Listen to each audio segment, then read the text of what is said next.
बिस्मिल्लाहिर्रहमानिर्रहीम। अस्सलाम वालेकुम दोस्तों, आज की वीडियो में हम आपको पीसी के मदरबोर्ड के बारे में थोड़ा सा बताएंगे कि किस तरह से इसके वोल्टेजेस जो हैं वो वर्किंग करते हैं।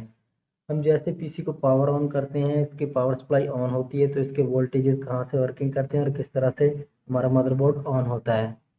हमारे पास ये डेस्कटॉप 8000 का मदरबोर्ड मौजूद है इस वक्त। यहाँ पर हम आपको इसका थोड़ी सी डिटेल बताते हैं। पावर सप्लाई के कनेक्टर में जैसे ही हम पावर सप्लाई को ऑन करते हैं, ये पावर सप्लाई के कनेक्टर्स हैं। यहाँ से डीसी 12 वोल्टेज इसके मेन पावर आईसी पर आते हैं। यहाँ पर आपको थोड़ा सा जूम करके दिखाते हैं, ये इसका पावर आईसी 12 वोल्टेजेस इन कनेक्टर्स से इस आईसी पे आते हैं, इन मोसफेट्स के थ्रू इस आईसी पे आते हैं। और ये 3 वोल्टेजेस और 5 वोल्टेजेस जनरेट करता है। 5 वोल्टेजेस ये मदरबोर्ड में यूएसबी पोर्ट्स के लिए, और मदरबोर्ड के जिस सेक्शन को 5 वोल्टेजेस चाहिए होते हैं उनके लिए 5 वोल्टेजेस जनरेट करता है।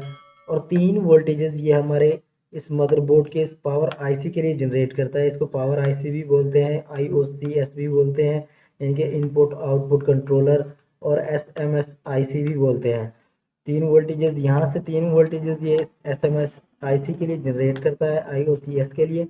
और ये आईओसीएस 3 वोल्टेजेस जो है हमारी इस पावर चिप को देता है। ये छोटी चिप भी बोलते हैं, इसे बड़ी चिप भी बोलते हैं, साउथ ब्रिज और नॉर्थ ब्रिज, एमसीएच और आईसीएच भी बोलते हैं इन्हें। मुख्तलिफ टेक्नीशियंस मुख्तलिफ नाम से उन चिप्स को बोलते हैं। यानी कि इस पावर चिप के लिए ये आईओसीएस आईसी 3 वोल्टेजेस जनरेट करता है। और जैसे इसे 3 वोल्टेजेस मिल जाते हैं, ये बैक पल्स हमारे इसी आईओसीएस आईसी को देता है, जो कि वीटीटी वोल्टेजेस जनरेट करता है हमारी इस मेन चिप के लिए, एमसीएच के लिए। ये जो सेक्शन, ये प्रोसेसर सेक्शन है। यहाँ पर आप देख सकते हैं 12 वोल्ट का कनेक्टर। और प्रोसेसर में यहाँ पर 4 सप्लाइयाँ आपको नज़र आ रही हैं। यहाँ पर 1 2 3 और 4 कोयल्स नज़र आ रही हैं।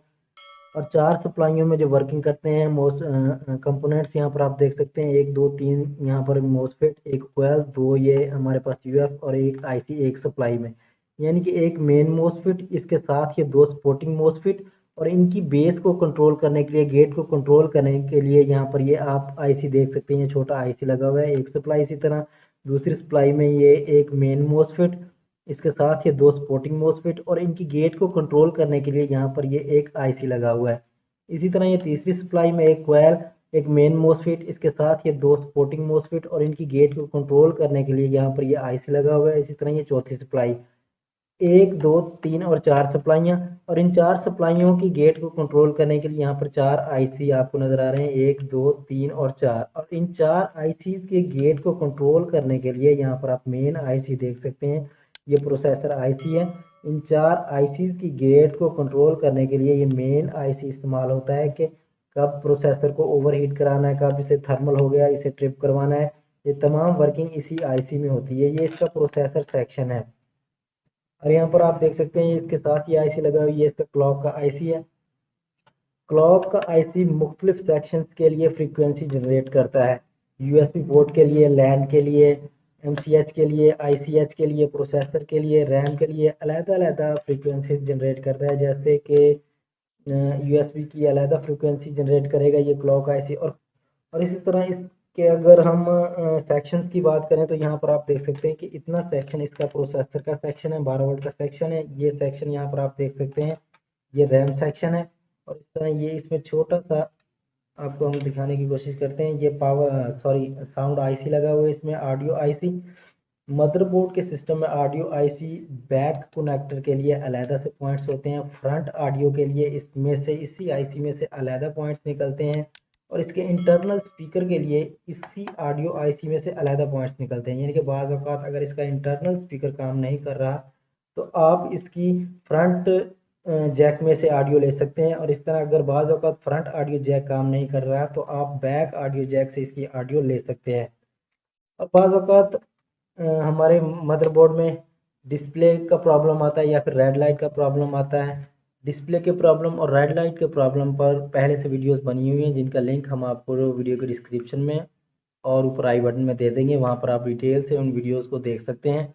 इसके अलावा अगर मदरबोर्ड में डिस्प्ले का फॉल्ट आ रहा है तो आपने इस मेन चिप को चेक करने के लिए, एमसीएस को चेक करने के लिए यहाँ पर आप वीजीए पोर्ट देख सकते हैं। वीजीए की 1 2 और 3 नंबर पोर्ट रेड, ग्रीन और ब्लू गन होती है। आपने बिल्कुल सिंपल इसी तरह बगैर पावर सप्लाई के अपने मदरबोर्ड पे मल्टीमीटर के एक प्राप को न्यूट्रल पर लगा के और बाकी दूसरे प्राप को रेड ग्रीन और ब्लू पर लगाना है, जहाँ पर हमें 71 से लेकर 76 ओम तक मिलेंगे, यानी कि रेड पर 71 से 76, ग्रीन पर भी 71 से 76 और ब्लू पर भी 71 से 76 ओम तक हमें मिलेंगे। तो इसका मतलब है कि हमारा MCH जो है ये बिल्कुल ओके है, इसमें से ग्राफिक का मसला नहीं है। अक्सर गन्स जो है वो शार्ट हो जाती हैं रेड ग्रीन या ब्लू, इसमें से MCH में से शार्ट होने की वजह से डिस्प्ले बंद हो जाती है, जिसकी वजह से हमें फिर अलहदा से एक्सटर्नल ग्राफिक कार्ड या फिर डिस्प्ले कार्ड लगाना पड़ता है। दोस्तों वीडियो को लाइक कर दीजिए, चैनल में नए हैं तो चैनल को सब्सक्राइब करने के साथ साथ नोटिफिकेशन बेल घंटी को दबाकर ऑल पे क्लिक कीजिए, क्योंकि हम अपने इस चैनल पर LCDs LEDs कंप्यूटर के मदरबोर्ड पावर सप्लाईज के बारे में वीडियोस अपलोड करते रहते हैं। अब तक के लिए इतना ही, मिलते हैं नेक्स्ट वीडियो में। अल्लाह हाफिज़।